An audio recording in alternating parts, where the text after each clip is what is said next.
আসসালামু আলাইকুম everyone, I hope সবাই অনেক ভালো আছেন। আজকে নিয়ে আসলাম আমাদের আরেক দিনের একটি ব্লগ। তো সুন্দর সকাল দিয়ে শুরু করছি।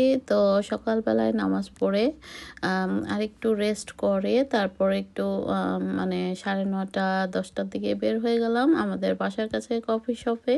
তো সেখানে একটু নাস্তা খেয়ে বাসায় চলে আসব। তো বাসায় এসে আজকে দুটো রেসিপি রান্না করব। তো দুটোই খুবই মজার। তো আপনারা চাইলে আমি এখানে একটা দেখিয়েছি আর একটা রেসিপি শর্টকাটভাবে দেখিয়েছি। রুবাবের ট্যাঙ্গা রেসিপিটা বা টক রান্নাটা আমি আমার ইজি রেসিপিস চ্যানেলে পুরোপুরিভাবে দেওয়া আছে, আপনারা চাইলে সেখান থেকে দেখে নিতে পারেন। আর এখন নিয়ে আসলাম দারুণ মজার লাউ দিয়ে ডাল রান্নার রেসিপি। তো এভাবে ডাল রান্না করলে ভাত, রুটি, পরোটা দিয়ে খেতে খুবই সুস্বাদু, মানে খুবই মজা লাগে। তো চলুন দেখে নিই। তো আজকে আমি ফ্রোজেন লাউ ছিল, তো লাউগুলো ফ্রিজ থেকে বের করার পর এমন হয়েছে।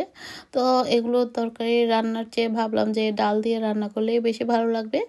তো যদিও আমাদের বাসায় ছোট ছোট লাউ আনে, তারপরেও দুজনের জন্য দেখা যায় হাফ লাউ রান্না করলেই এনাফ, আর হাফ রেখে দিতে হয়। তো এই জন্যই মানে এই অবস্থা লাউয়ের। তো যাই হোক, এখন আমি লাউটাকে প্রথমে সামান্য একটু লবণ দিয়ে পানি দিয়ে সিদ্ধ করে নিচ্ছি। তারপর দিয়ে দিলাম বেশ কিছু পেঁয়াজ কুচি, দিয়ে দিলাম আদা রসুন পেস্ট এবং দুটো রসুন কোয়াও কেটে দিয়েছি। তো টমেটো কুচি মানে একটার মতো দিয়েছি, আপনারা চাইলে টমেটোটা স্কিপ করতে পারেন। তো আমি ভাবলাম যে লাউয়ের সঙ্গে একটু আলু দিলে কেমন হয়। তো এখানে কিন্তু আমি একটা আলু অ্যাড করেছি, বেশি দিইনি।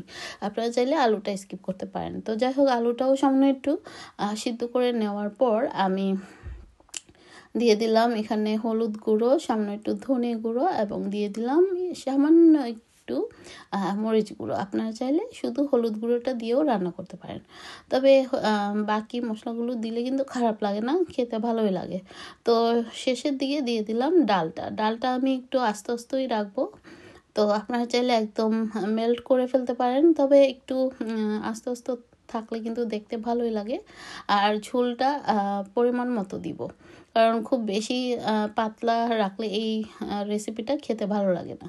তো এই তো সামনে একটু পানি দিয়ে এটাকে আমি আরও বেশ কিছুক্ষণ রান্না করে নিচ্ছি। আর সঙ্গে কাঁচামরিচ ফালি এবং ধনেপাতা কুচি অ্যাড করেছি, আর পরিমাণ মতো লবণটা অ্যাড করে দিয়েছি।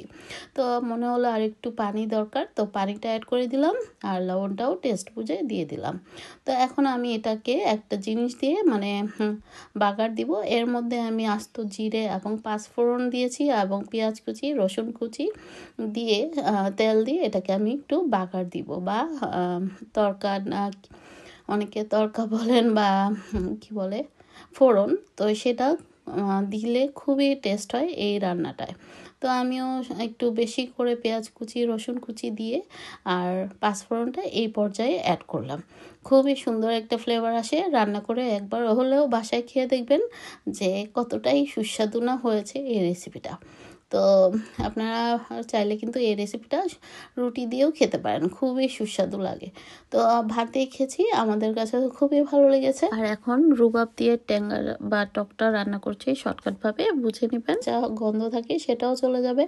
তো মাছটা পানিটা দিয়ে আরও কিছুক্ষণ কষিয়ে নিব। তারপর এর মধ্যে আমি তবে রুবাবগুলো যে এত টক হবে আমি ভাবতেই পারিনি। অল্প দিয়েছি তারপরেও এত টক, তো আরও কম দিলেও হতো।